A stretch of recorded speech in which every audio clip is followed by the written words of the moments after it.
नमस्कार मंडळी. जव्हारवरून मी प्रकाश कचरे रामबाण उपचारमध्ये तुमचं स्वागत करतोय. मंडळी, आज मी एक साधा सोपा घरगुती उपाय तुम्हाला सांगणार आहे. तर हे समोर दिसतंय हे आहे वडाचं झाड. सरांनी ओळखलं असेल तर एक लाईक करा. तर मंडळी बघा, बरेचसे आपल्या माता भगिनी असतात, पुरुष कंपनी पण असतात, त्यांचे केस गळतात. तर तुम्ही काय करू शकता?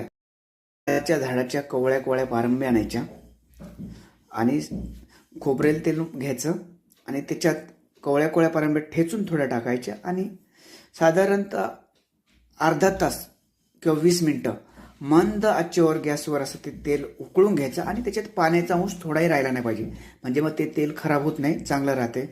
जर असं तेल सिद्ध केलं तुम्ही हे आणि गाळून ठेवलं चांगलं आणि नंतर हे तेल जर आठवड्यात 2 ते 3 वेळा लावलं तर तुमचे केस गळती